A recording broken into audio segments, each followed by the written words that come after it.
Hi everyone, it's me, Megan Hunt, and today I am trying out linocut for the second time ever. And it's kind of funny because I knew it would be a struggle and I was planning on sharing, that struggle. And then as I was actually going through this, I'm like, I can't share this. This is embarrassing. Like, this is more than just a struggle. Like, I feel like, you know, it's just it turns out okay in the end, but it's definitely not what I envisioned, and I definitely need more practice.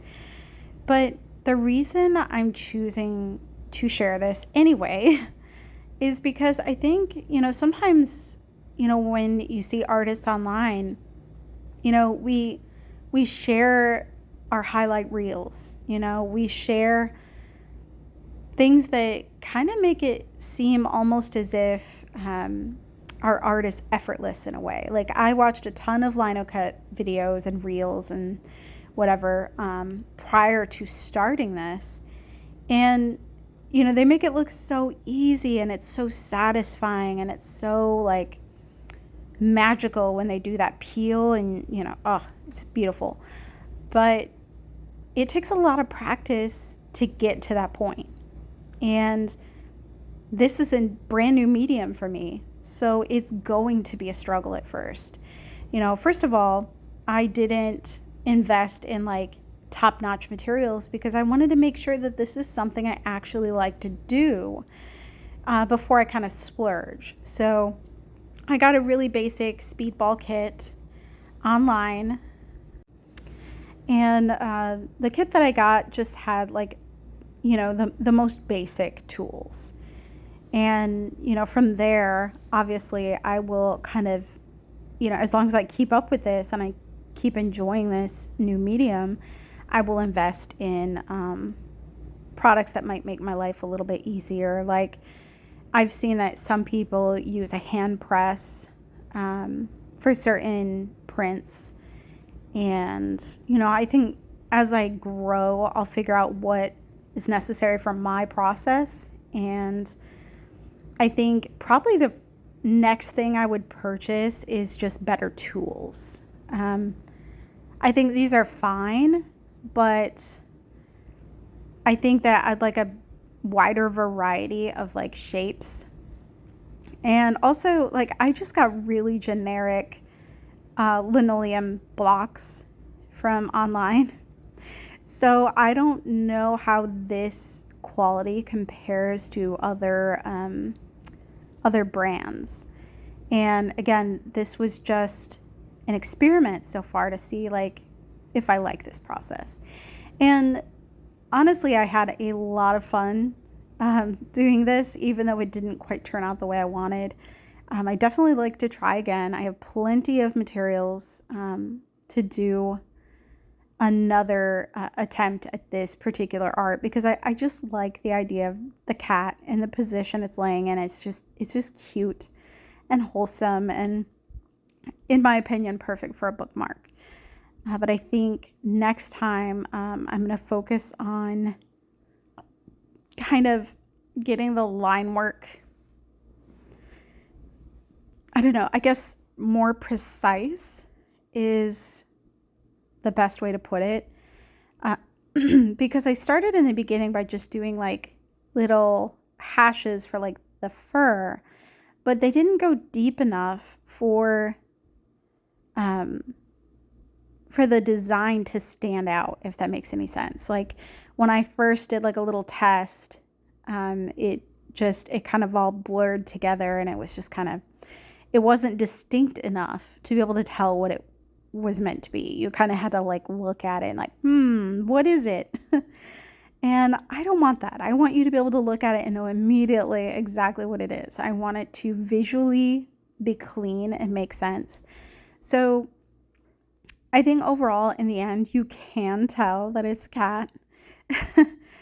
But it's just kind of sloppy looking, and it's just not really what I am personally going for. So I think, next time I'm going to focus on really clean lines, and then I'll add in some fur texture along the edges just to kind of hint on the fact that it's, it's a furry animal. It's not just perfect straight lines, but, this is just, it's a learning process, and it's going to take experimentation and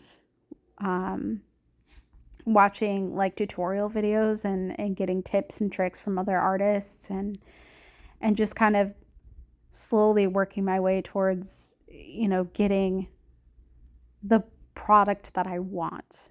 I always joke that art is basically just a series of problem solving over and over and over. And that's really true. Like, even when I work in a medium that I'm very familiar with, it's, it's never going to go 100% exactly the way I expect. There's usually some problem solving along the way, and you can do a lot of things to minimize that. But really, being an artist means that a lot of the time our art is not going to be exactly perfect the way we envisioned. Excuse me. I don't know why, but whenever I speak for these videos, it seems like I'm like losing my voice. It's really strange because in real life, when I'm just talking, it doesn't seem to be an issue. But apparently when I'm talking a lot for videos, my voice just isn't used to that or something. So I sound squeaky. Anyway, so as you can see, I'm just kind of going in and trying to define the edges. And I started with like fur on the edges. Like, you can see that I'm not just going around and getting a nice clean line going around the edges. I'm like creating fur texture. And I think I'm definitely going to do it the other way around next time. Like I was saying, I'm going to do the line work first and then go back in and add in the fur, because I think the texture is important, but the line work is absolutely key in the printmaking. It's all about contrast, and that's kind of another thing that's a struggle for me, is that I kind of have to think backwards. Like, how do I want to explain it? Like, instead of thinking the carved out parts are the line work, it's the opposite, right? So the carved out part is going to be the part that doesn't have ink. So I kind of have to think in reverse. So I think next time I'd prefer for the border to be raised and not carved out. I just think that visually it would look more appealing. And I think just taking my time and really getting like nice, clean line work, I guess, that, I don't know. I'm just kind of rambling at this point, but I think you get what I'm trying to say, I hope. But yeah, as I work through this, I tried a couple of tests in between, and I was getting kind of frustrated because it was like almost there. Like, it was almost what I wanted, but there were like areas here and there that just weren't quite clear enough or distinct enough. And so, and part of that's normal. I've watched like linocut videos where artists will test it along the way and kind of, see where it's at and what needs more work. As you can see, I brought out a Sharpie, which unfortunately the Sharpie is on its last leg. Like, it is almost dried out completely. So it did help me see a little bit, but unfortunately Sharpie actually was not permanent. When I went to use ink, the first ink that I tried, I had like this sort of like brown bookmark paper cutouts. And I thought white would look really cool, but the white was not quite opaque enough. So like the brown of the paper showed through a little bit more than I expected. So it didn't look like there, I don't know. It just kind of looked not enough contrast, I guess, between the white and the brown so that it visually like was easy to read. And in the end, like the final bookmark that I ended up making was with black ink. And that definitely looked a little bit better. And I also noticed that I don't like it when the ink is perfectly, perfectly fresh. Like you put on that, you roll on the ink, and then, you put the paper on top of the pad, like the block, and then you press it down, which I need to get some sort of a brandishing tool. I've seen a lot of different types. Like I've seen some people have one that's wooden, or they use a wooden spatula, or I've also seen like a glass brandisher. And I'll have to look into like what I think would work the best for me. But when I use the white ink, it picked up that blue as well, from the Sharpie, and like sort of made a giant whitish, bluish mess. And it didn't look cool at all. It was bad. So I'll definitely try staining the top with something else next time. There's a couple of artists I've seen that use the ink itself to kind of stain the top before they start carving. And I've also seen some artists use like a thin layer of acrylic or gouache to just kind of give themselves a starting color. And that way, as you carve, it's a little bit easier to see the contrast and where you need to continue carving. So I think that's definitely going to be something I do in the future. I'm not going to use Sharpie again. That was just, I've seen another artist do that, and it seemed to work out well for her. But, again, I think a lot of it was because I used a lighter colored ink over it. So if I were to have used black, it wouldn't have mattered because the blue is lighter and you wouldn't have noticed it. So I think it just kind of depends on what kind of ink you are using. If you are using like a white ink, I wouldn't recommend using a product that will reactivate. And typically you wouldn't think of permanent marker as being able to do that, but in some cases it does. Certain types of materials or inks will kind of reactivate that ink, and it'll bleed into things, and it just creates a mess. So I think in the future, I think I will avoid using Sharpie. I don't know. And it could just be that that I use that white ink. I don't know.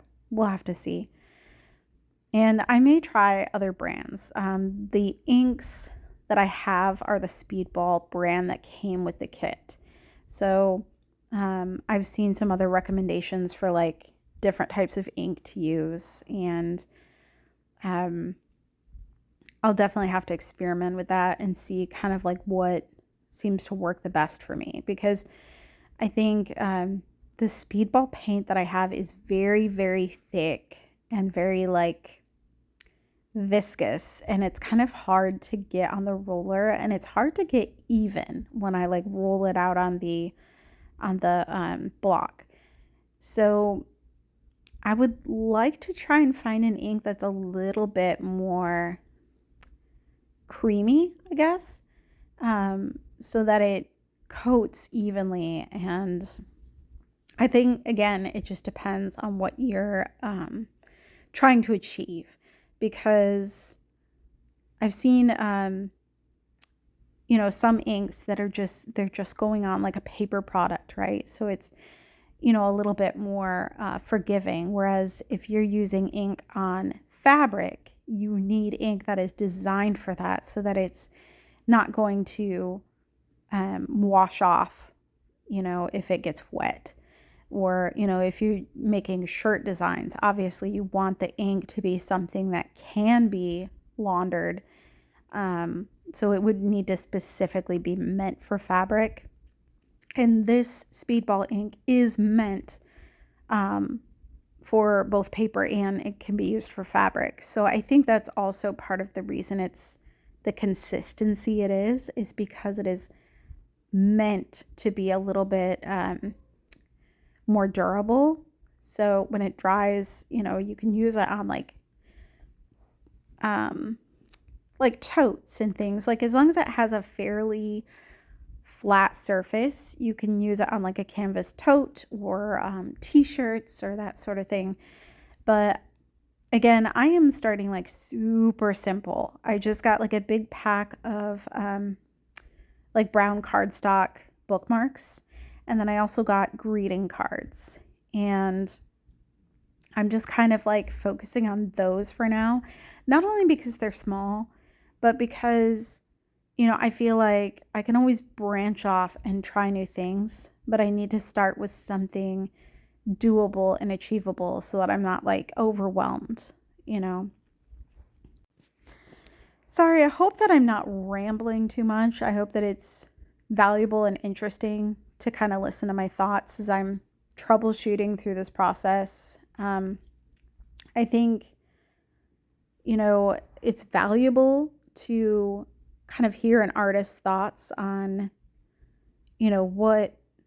why we do the things we do, why we make the choices we make, how they don't always work out, and how we have to kind of pivot and figure out another plan and, just keep experimenting.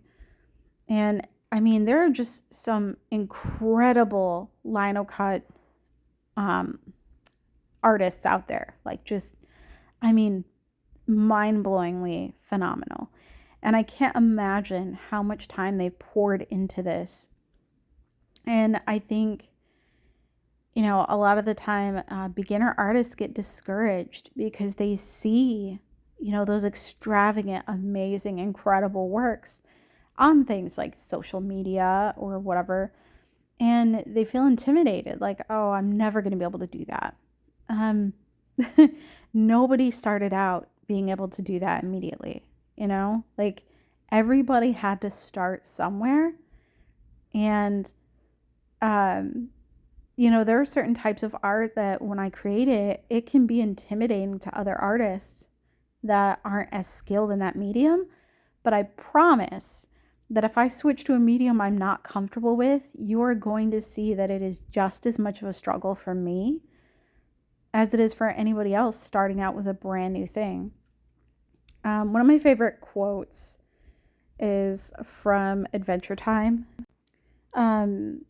Jake, the dog from Adventure Time, he says, sucking at something is the first step to being sort of good at something. I think that's how it goes. Something like that. But basically, it's like you're going to have to suck a little bit first. You're not just going to pick up a new medium and immediately like, oh, it's just magic. Like you're just perfect. That's not realistic. And, yeah, I'm sure there's prodigies out there that can pick up something new and make it look effortless, but that's not typical, right? Like normal, average, I don't want to say normal, that sounds kind of rude, but like average people with average skills are not going to be able to pick up a new medium and just, do amazing with it. I was watching an artist earlier today, actually, that picked up watercolor for the first time, and she was struggling. And I mean, I still think her art turned out great. I can't remember what artist it was, but it was a struggle for her because she just wasn't used to it. And yet, she's a very skilled artist and, had a lot of followers, like, in the thousands. So clearly she is very skilled. It's just, she got out of her comfort zone and tried something different. I think that is such an incredibly important part of being an artist is just, when we feel that kind of stagnant feeling, like we've kind of hit a wall, a lot of the time trying a new medium helps break out of that rut. Some people call that artist block. And sometimes I think, yeah, it could be considered artist block. But I also think that sometimes, even when I feel creatively inspired, I still feel like, oh, something's missing. I'm not quite, feeling the magic completely. And trying a new medium really helps kind of inspire new problem solving and new ideas. And I think, the fun of linocut for me is being able to not only design the art, but also to be able to print it myself instead of relying on a third party company to do printing for me, which I may still do in the future. But I would like to do as much myself as possible. And I really love the look of linocut printing. I just think it's really, it has a lot of character, and it's got just an interesting texture. Like, especially, I was saying I don't like it when the paint is on its first pass, when you roll it out on the linocut block, when you first print it, I think it looks okay, but I kind of like it better when you're doing your second print without refreshing the ink. So instead of rolling out more ink, you just use the ink that's already there, even though it's already been used once. And it creates a lot of texture. And, it just made the image look more interesting and like a little bit more, almost had like an antique look. And I thought that was really neat. So it's definitely going to take a lot of experimentation and messing around and,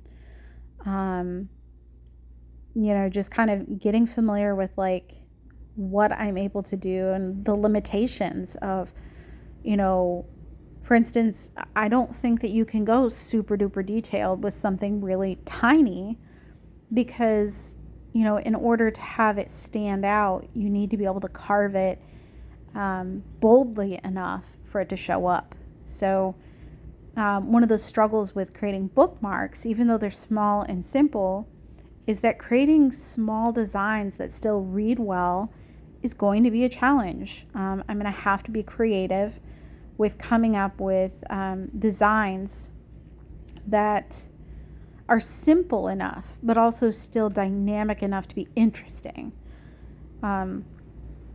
It's just going to take a lot of troubleshooting. And thankfully, this process is still really satisfying and a lot of fun. There's just something kind of fun about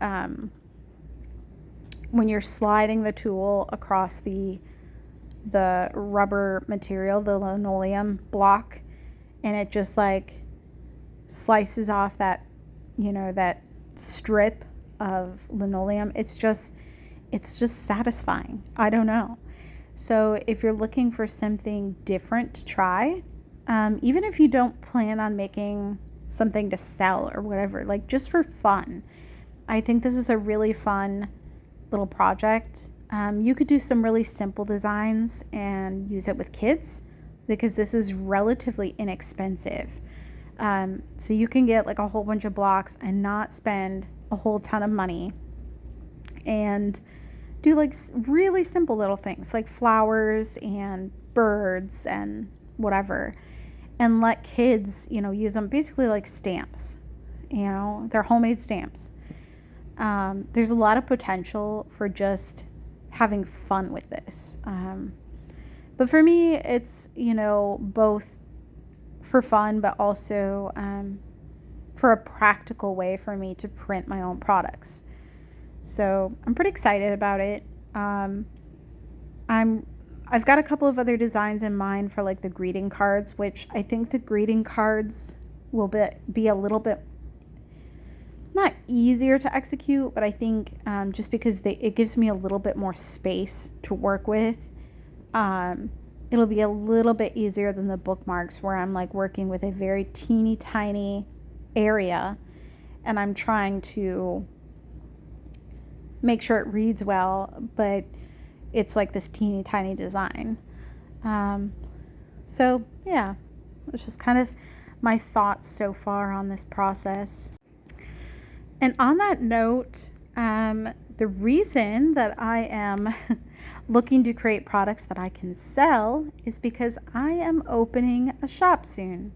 I finally took the plunge, and I am going to be building a website with, well, I've started building a website with Squarespace, and I will use it both as a portfolio for the different types of art that I'm capable of creating, as well as a storefront to be able to have an area to sell some of my items and originals and prints and that sort of thing.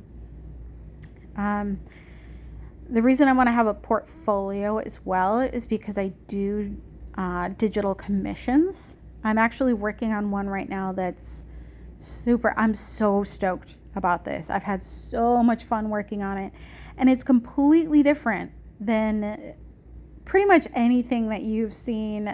If you follow my Instagram or you follow my other YouTube videos, like I definitely don't have a niche that I fit into perfectly. Like, you're not just going to see something and be like, yeah, that's Megan Hunt's art. Because I still dabble a lot in all different kinds of art. And I don't have one distinctive style that I stick with all the time. So the digital commission I'm working on right now is for a friend of mine who streams video game sessions, and he wanted like a banner basically, or like a background cover sort of image, and it's a goblin tavern, like an outdoor sort of like open air goblin tavern. And I have been having so much fun with this because instead of being something just, pretty or aesthetic or whatever, it's like chaotic and mischievous. And he gave me pretty much like artistic free reign to just, go wild. And so I have like goblins. They're in a style that he had from a previous artist that had designed this character. And so I used the characters and their design aesthetic so that it would fit, so that it would make sense with what he already has for, like, I think he has like, they're like emojis, emoticons or whatever. And I'm making this whole scene where it's pretty high resolution, and I have these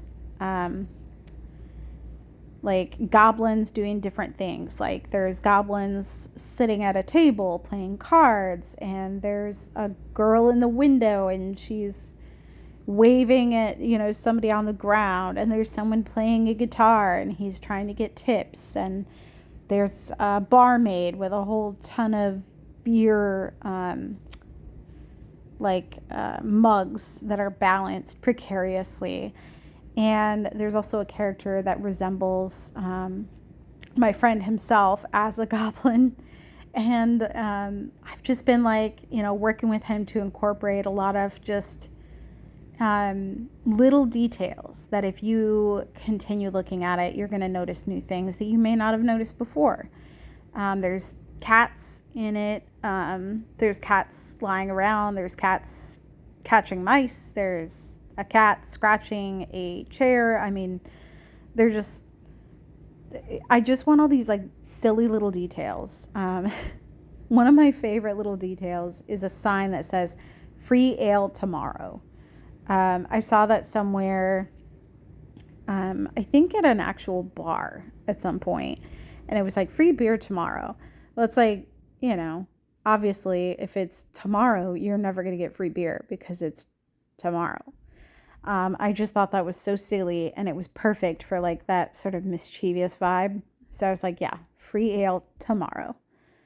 And then I've been adding in like just like anything you can imagine that's like chaotic and mischievous. Like He suggested graffiti, so I've been adding some of that in, cobwebs, garbage, random stuff, and just trying to give it a lot of character. I wanted it to look like the goblins like took this little city over, this little village, and now they're making it their own. And goblins, they're not they're not like a, um how do I want to put it, they're not orderly, right? They're crazy and mischievous and like all over the place and chaotic, and so I wanted to reflect that, and I wanted to tell a story with the image.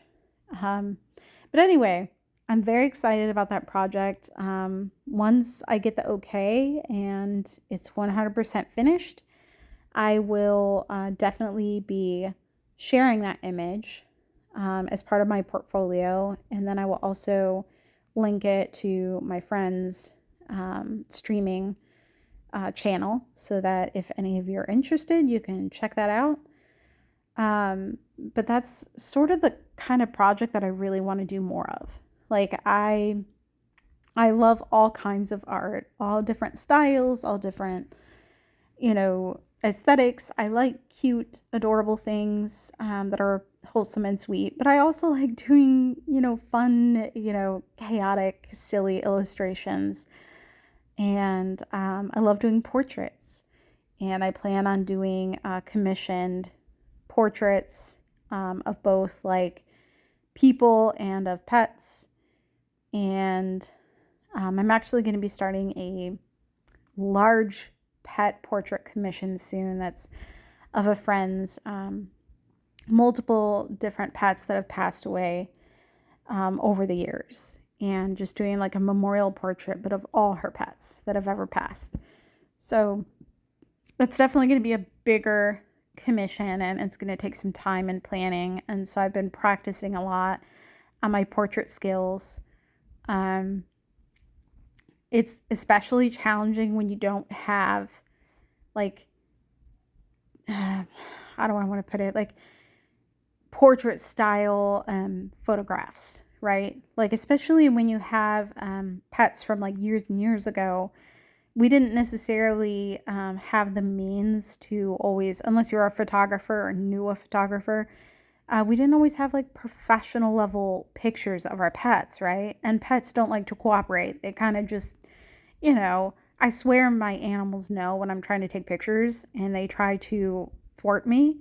They won't look at the camera. They won't cooperate. They won't, they're just, yeah. It's like, no, they don't want me to take their picture.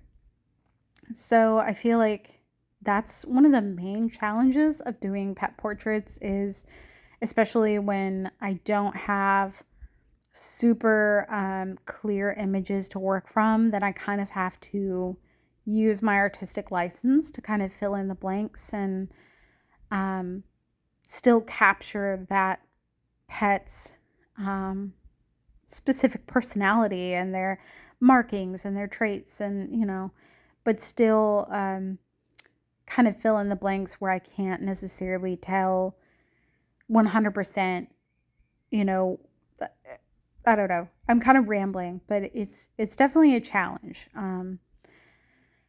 Sorry, my head is like in this shot. I was like leaning close so that I could see like the little teeny tiny details. So yeah, you get my big old forehead in this shot.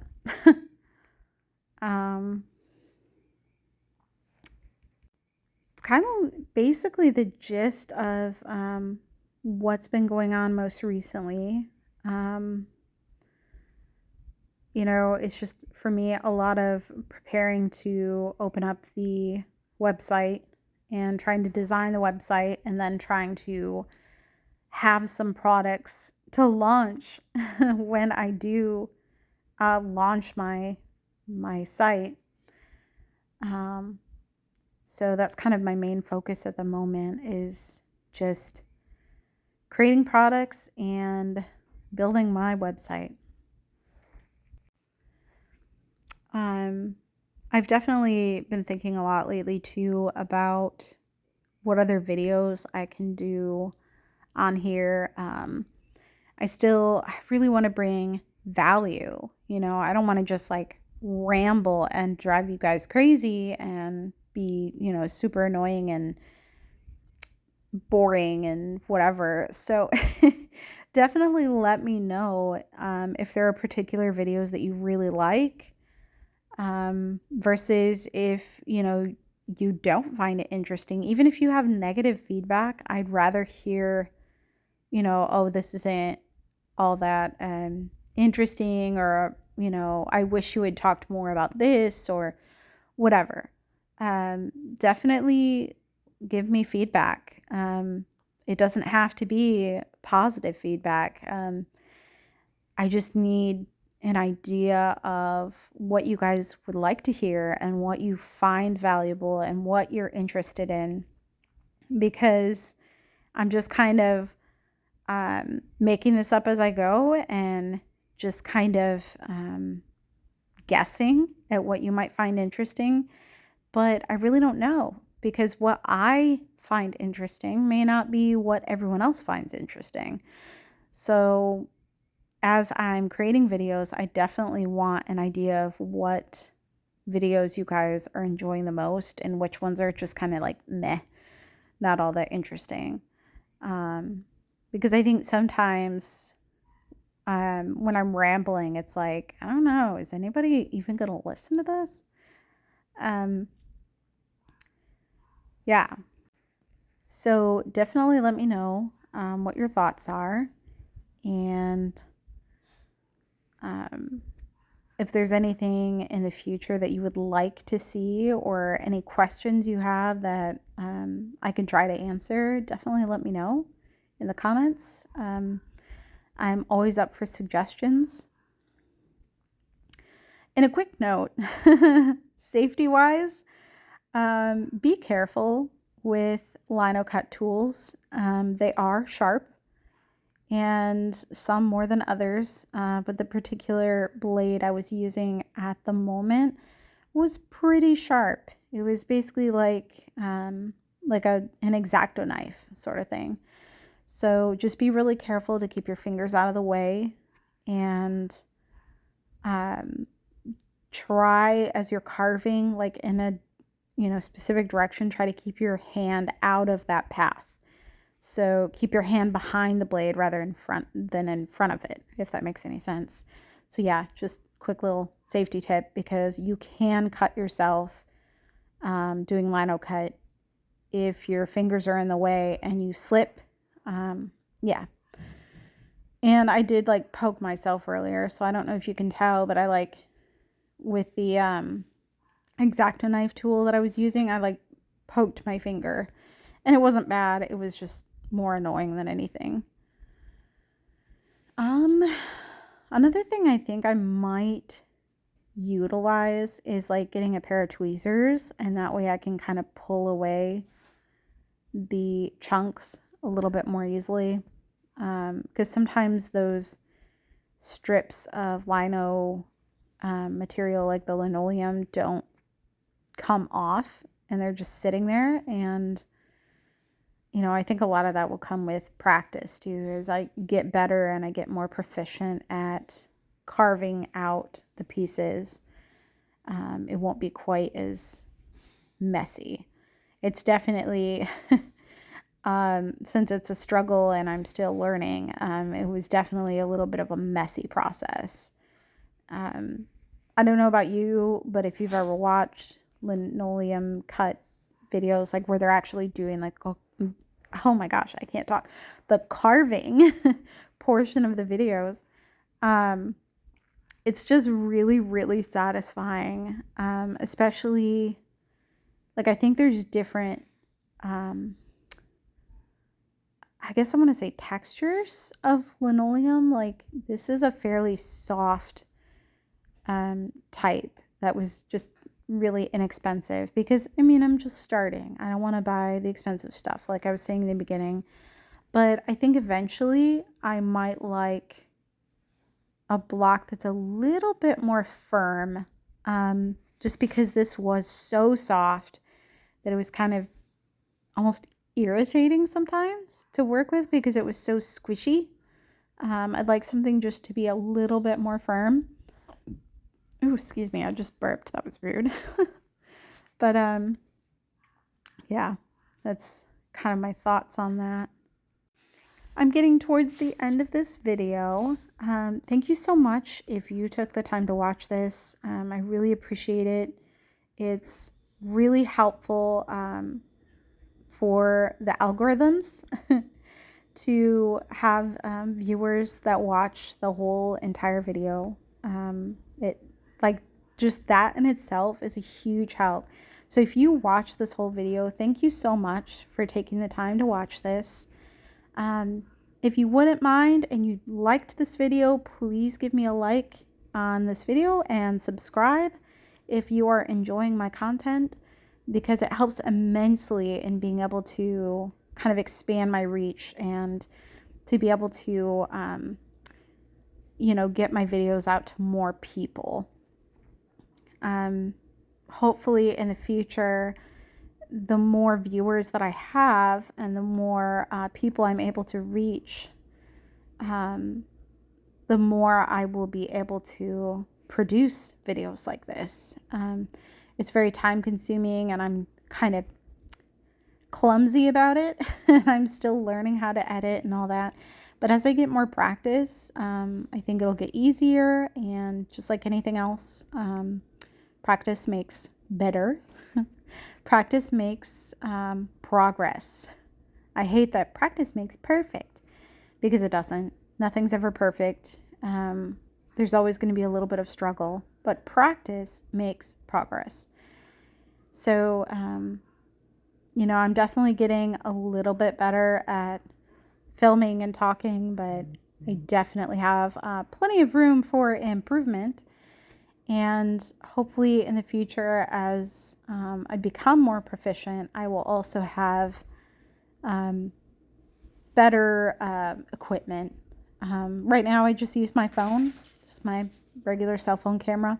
It is not the best. I have a Samsung Galaxy 22 or something, and it's okay. Honestly, my last Samsung had a better camera, and it was like a super old version, so it's kind of annoying. Anyway, my dog is starting to fuss. She needs to go outside, and I'm kind of running out of things to ramble about.